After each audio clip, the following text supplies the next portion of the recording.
El proceso para deshidratar el gas es bastante sencillo, lo mencionamos un par de veces, pero no voy a entrar en detalles ni lo voy a explicar específicamente porque es la idea del trabajo de Midstream. Pero bueno, en general la mayoría de las veces se hace con dos torres, similar a lo que hablamos de aminas.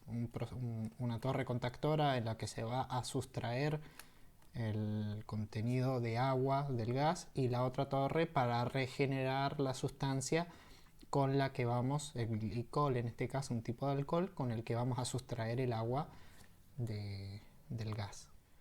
Ahora vamos a hablar sobre lo que es el ajuste de punto de rocío, porque los hidrocarburos, el gas en particular, estamos hablando de gas, además del agua, los ácidos que hablamos, también tiene componentes de los propios hidrocarburos que son muy pesadas para comprimirlas.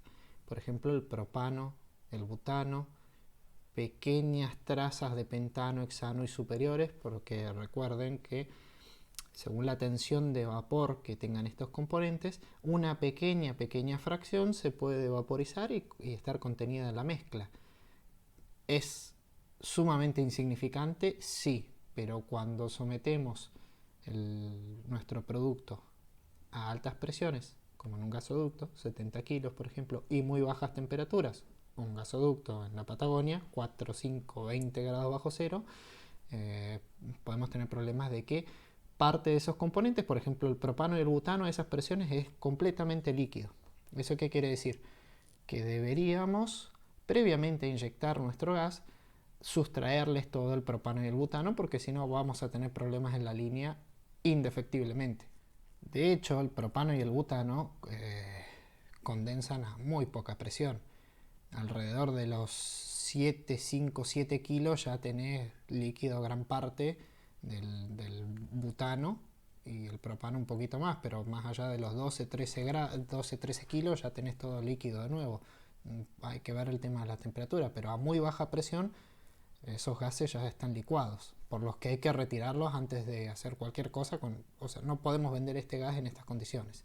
Lo que hay que meter al gasoducto es, lisa y llanamente, metano y etano.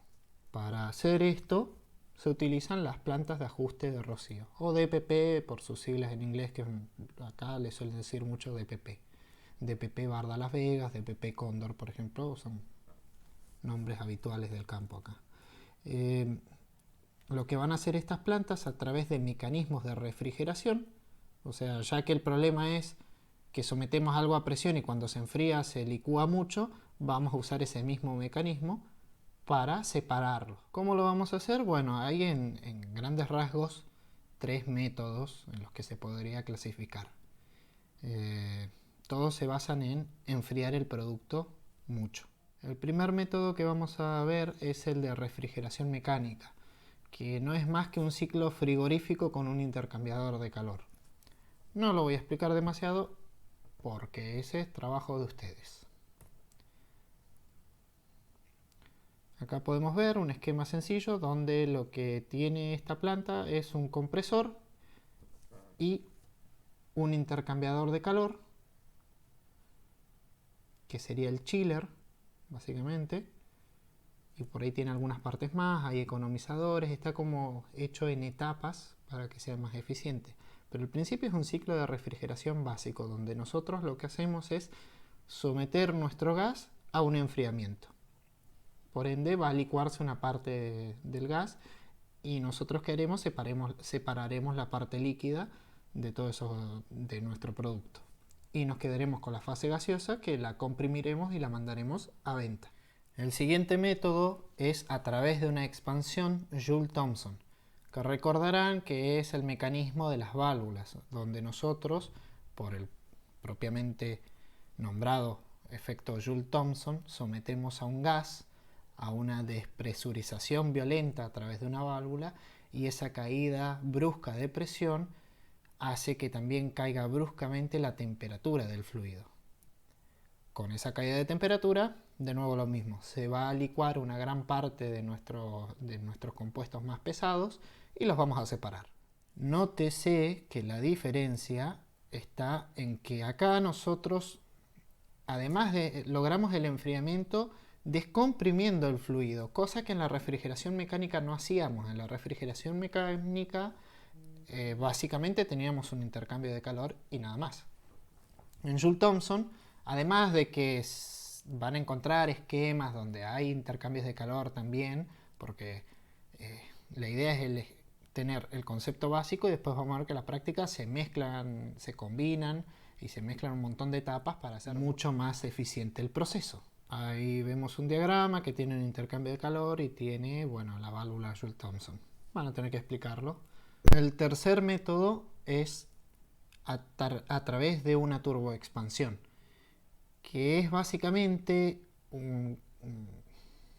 es un procedimiento similar al de la expansión Joule Thomson, pero además nosotros le extraemos más energía.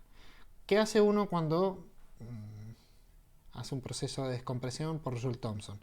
Baja la presión y baja la temperatura. Pero la entalpía se mantiene constante entre un punto y el otro.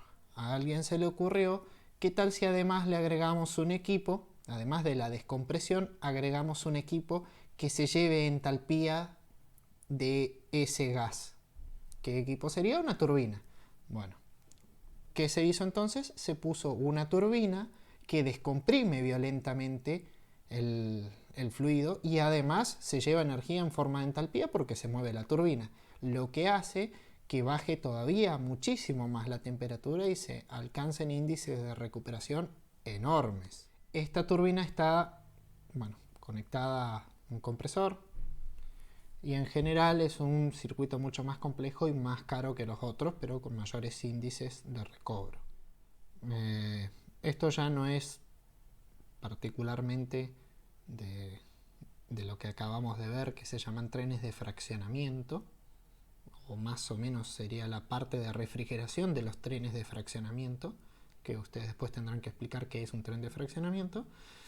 Pero después hay de estos circuitos en cascadas. Se puede hacer varias veces el mismo proceso con distintos fluidos para lograr mayores temperaturas de enfriamiento. Analicemos un poco este gráfico que tenemos acá y después vemos de qué es para que lo entiendan. Tenemos un primer circuito que está dibujado en rojo donde el fluido que enfría es propano. Todo lo que se enfría acá va a ir a otro circuito donde estamos enfriando de nuevo, pero el fluido refrigerante es etano. Y todo lo que se enfría de acá va a ir a un tercer circuito donde el fluido refrigerante es metano. Si es un fluido refrigerante, recordarán ustedes de que probablemente haya muy bajas temperaturas porque tiene que estar cercano al punto de licuefacción o incluso estar en las dos fases. Mucho del chiste de los sistemas de refrigeración es que pudiésemos contar con las dos fases, la fase líquida y la fase gaseosa. Todo este circuito que es tan complicado en realidad es para licuar gas natural.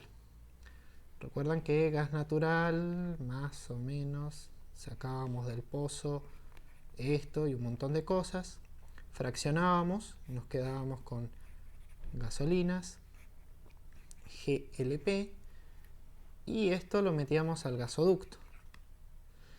Pero para algunas situaciones en particular, en las que es rentable licuar metano, se puede hacer todo este proceso para obtener gas metano, básicamente líquido.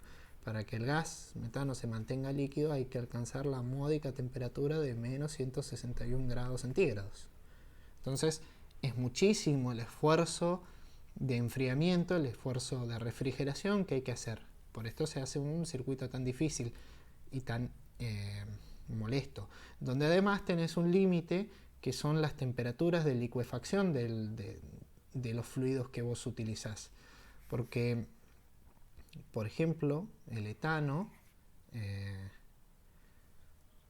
tiene un punto de licuefacción alrededor de los 91 grados bajo cero, es decir que no vamos a poder refrigerar mucho más abajo de 91 bajo cero si usamos etano. Lo mismo sucede en la etapa anterior.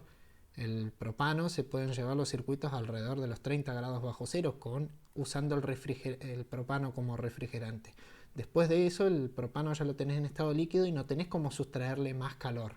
Pero recuerden que casi toda la caída de temperatura sucede al despresurizar el líquido y se va a despresurizar el refrigerante que está en estado líquido, o sea, volverlo gaseoso por despresurización.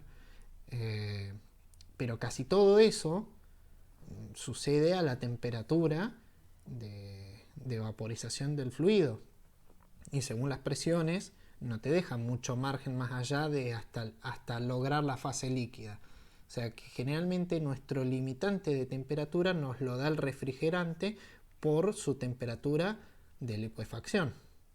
Más allá de eso, que no me quiero meter demasiado en el circuito en particular y demás, este gas se mantiene en tanques aislados para mantener esa temperatura en un proceso continuo de refrigeración para mantener los 161 bajo cero, y se transporta generalmente en barcos en este estado porque para transportar gas natural es muy práctico licuarlo porque se puede transportar 600 veces su volumen. Es muy caro y no se justifica para todas las aplicaciones que hay, pero en algunos casos sí. Por ejemplo, hay muchos lugares, hay algún par de países en el continente africano que tienen producción, buenos campos gasíferos y buena producción, pero no tienen ni consumo cerca, ni es muy rentable hacer un gasoducto hasta Europa, por ejemplo, e imposible hacer un gasoducto que venga hacia América. Entonces, en esos casos, por ejemplo, licuar gas, meterlo en un barco y llevarlo a otro país es una cuestión bastante aceptable. Nosotros compramos gas licuado durante muchísimos años, Chile compra gas licuado, o sea, hay países que no alcanzan a cubrir su demanda total de gas y recurren, por ejemplo, a esta compra. También puede servir para almacenar gas cuando hay excesos de producción, que en algunos momentos se pensó en hacer una licuadora y regasificadora de gas para sostener los picos de demanda en el país. Pero hay momentos, o sea, la demanda de gas no es constante porque está asociada directamente a la de luz y hay mayores consumos energéticos. Entre el pico y el valle del consumo energético a veces tenés el doble de potencia, lo que es el doble de consumo de gas. Tener gas almacenado en estado líquido permitiría recortar, absorber esos picos de consumo de una forma mucho más eficiente. Pero bueno, las instalaciones son sumamente caras y hasta el día de hoy es un proyecto nomás, que no ha visto la luz. Otra parte súper importante del midstream es el transporte.